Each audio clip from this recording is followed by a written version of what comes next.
Hello and welcome to Radio IAGP. This is your host, Implausibly Josh, or Josh, whatever you want to call me, and we're ready to get started. First things first, let's recap some games I've been playing, and really the only game I've been playing has been Pokemon Sword. That's it. That's the only game I've been playing. I've been trying to fill out my Pokedex before the new DLC areas come out, and that's been fun. It's been nice to try and catch those after work, catch maybe 5 or 6 Pokemon and see what I can, do with them. It's been neat. But let's go into the emails. You can email in at fanmail@implausiblyaverage.live, or you can go to bit.ly/radio IAGP, all one word, capital R, capital IAGP. Dent asks, what is your most anticipated release of 2020? That's a good question. I think my most anticipated release is probably, I think it'd probably have to be Animal Crossing. I have an on again, off again relationship with the 3DS one. Not to say that game is bad, but just that I'm bad at keeping track of my town and everything. And I think that it's a fantastic game, a really good, relaxing game. My schedule doesn't seem to want to work with Animal Crossing that well. I get off really late, so by the time I'm ready to play Animal Crossing, sometimes the stores are closed, and sometimes things are, a little harder to get to. But I am lucky in that I think I can get the most expensive, the most profitable bugs when I play at night. So that's good, at least. But that then means I have to, really quick before work, go to retail or whoever and make sure I can sell all that stuff out. But yeah, I think it's a fun game. I think it's really cool. I think that taking the leap to an island that you have a lot more control over, the way everything looks, I think is very interesting. And I think it'll be cool to see what all that gameplay looks like when the game actually comes out.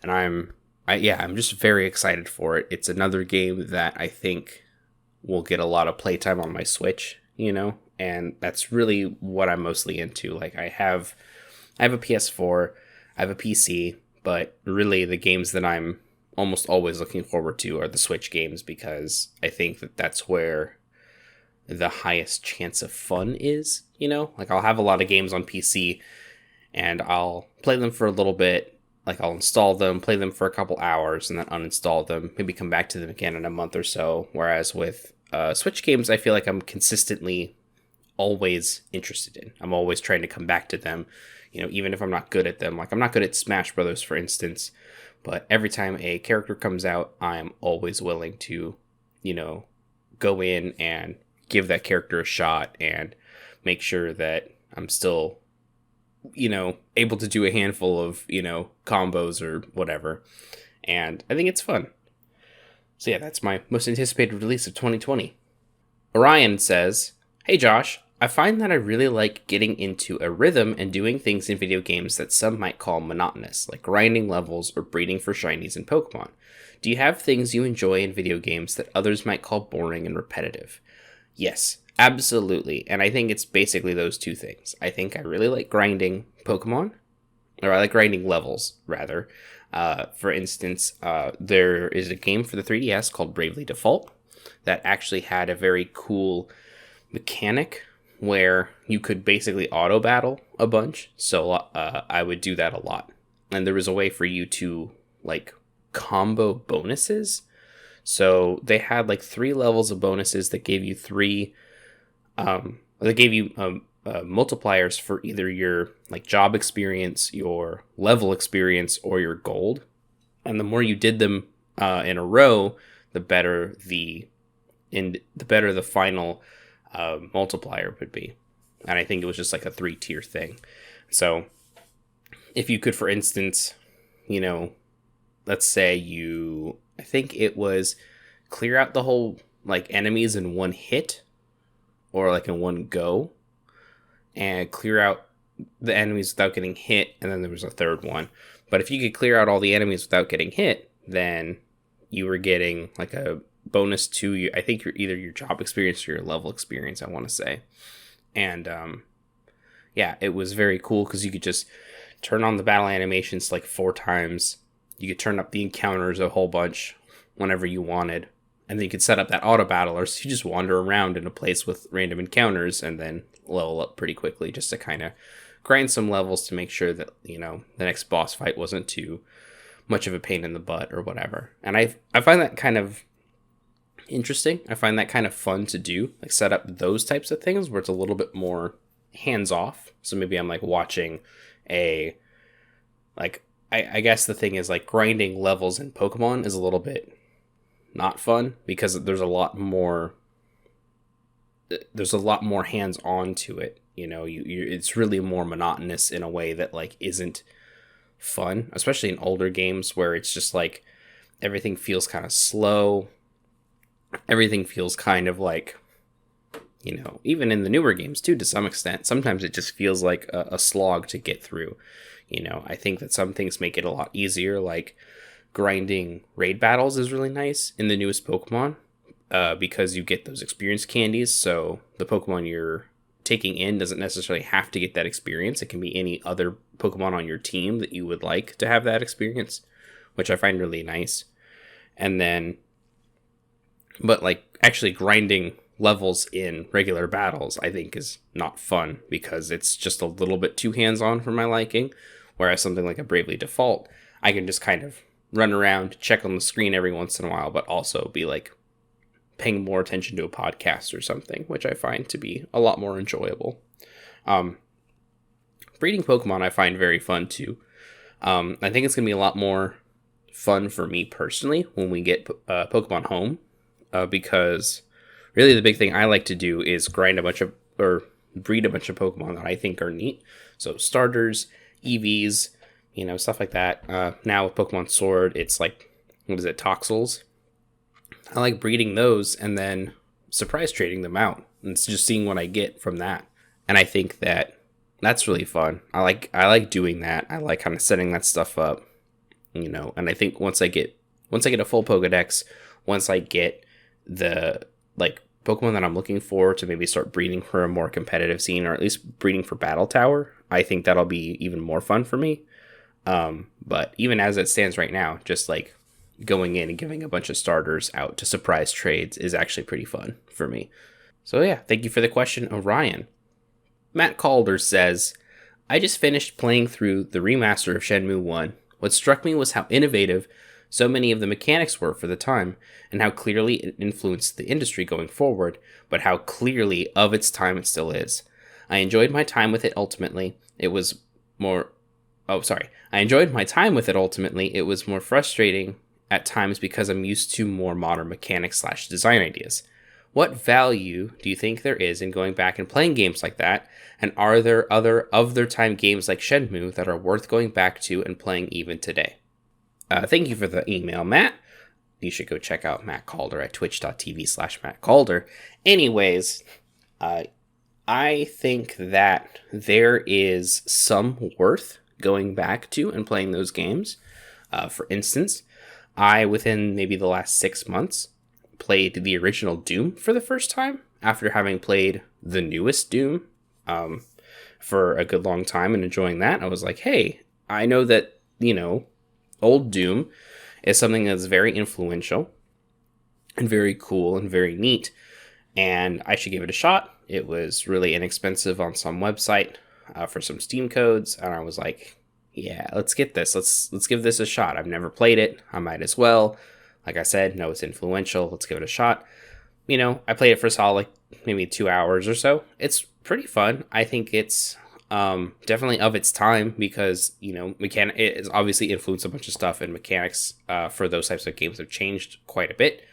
And I had a blast doing it. I think that for the most part, it would probably be better to just like watch a Let's Play, you know, for these games, unless you're like invested in the genre that maybe it was influenced by. So for instance, I like shooters, so yeah, I'm going to play Doom because I think that that's neat. For me personally, nothing about Shenmue is interesting. Like, I don't know, like, I know that it's influential, and I know that it's like an important game, and that it's got some fans, and that it's very interesting, but I'd much rather watch someone like Giant Bomb play Shenmue, now, because that's something where the team of people are people who are well versed in games, and especially games in a more historical context, and I'm not interested in actually like playing the game, so watching someone else play it will give me the exact same benefit for me personally. Like, I don't need to play that game. I can just watch someone else play it and enjoy it through them, hopefully. And I think that that's also like valid when it comes to enjoying these older games. I think that sometimes just watching them is good enough, and like having that base your decision off of like if you actually want to go seek out these games and play them. Like, I don't know. I think that there are like, for instance, like Crackdown. I don't think Crackdown's like a very good game. I think it's very much of its time. I think that it's definitely influential, but I got an Xbox 360 on sale forever ago, like well after the 360 had stopped. Now it's a used console and not a modern console. I got it on sale. I got Crackdown and Crackdown 2, and I got a handful of other games like Dragon's Dogma again, because that's a game that I will own several copies of on several systems. But yeah, I got to Crackdown, and it's fun. It's interesting, but I honestly could have just watched someone in that same year play that game as like a retrospective, and that would have been fine. And not like a video essay retrospective. I'm talking like just someone playing this game again, or maybe for the first time with someone who's played it again, or something like that, or who's played it previously. Something like that. I think that's almost more worthwhile than seeking out a system that you didn't own, and then seeking out this game you didn't own, and then, trying to play that. I think that it's probably more interesting or more beneficial to more people to just watch someone play. Obviously, you then have to sift through which YouTubers or Let's Players or whoever you actually enjoy watching, but that's a discussion for a different time, I guess. Bryzik asks, Sega tried it with Shadow and people are still talking about it. What video game character would be cooler if they used a gun? Absolutely, it would be Isabelle from Animal Crossing. They're releasing on the same day as Doom Eternal, I think. Maybe still, who knows? I don't remember which game got delayed again. But that's it. They're teasing it. They're wanting it. They want to give Isabelle a gun. Tom Nook, on the other hand, does not deserve a gun. Det asks, what video game have you invested the most time and or energy into while not enjoying the experience, and why? That would have to be a little game for the PS4 called JoJo's Bizarre Adventure: Eyes of Heaven. It is a game that sucks. It is not very fun. It is another one of those anime arena brawlers, and I don't think it's very good. I don't think it captures like the idea of using, stands or anything. I just don't think it's very fun. And the only thing that's very interesting about it is like everything has a very good look to it. Kind of a combination between what things looked like in the manga and what things looked like in the anime up to that point.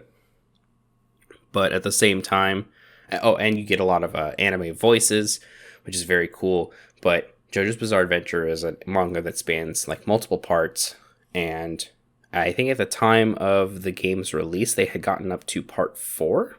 Or I'm sorry, maybe part 3. So they only had anime voices up to part 3. Everything else kind of had to be guessed at as to what those voices would be. And I think that's cool. I think that's neat.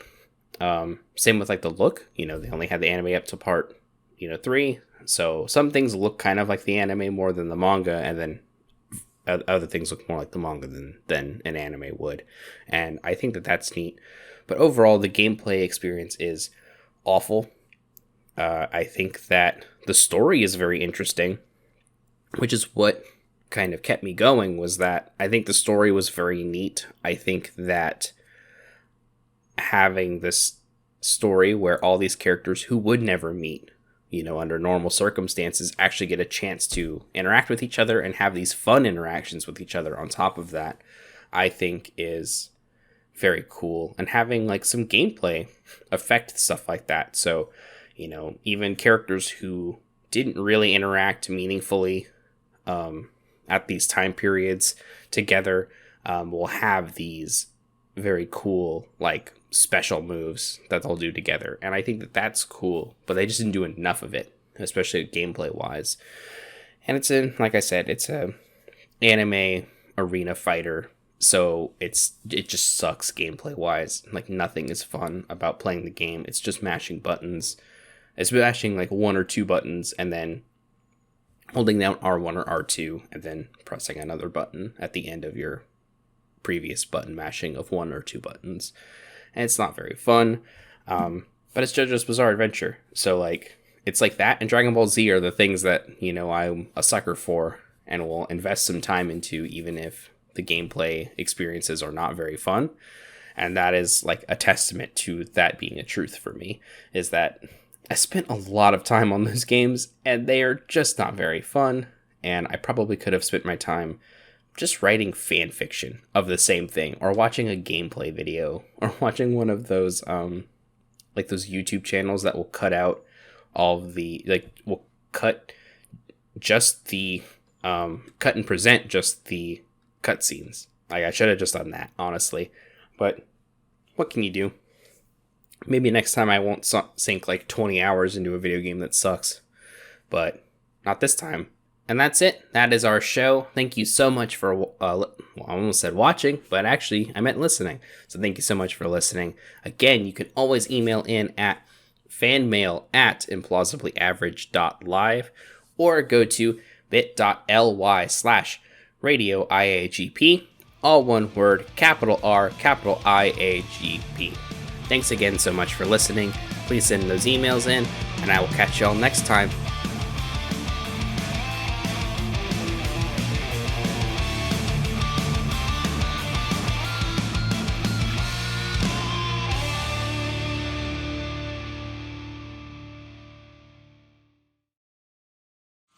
That's right, boys. Mondo cool.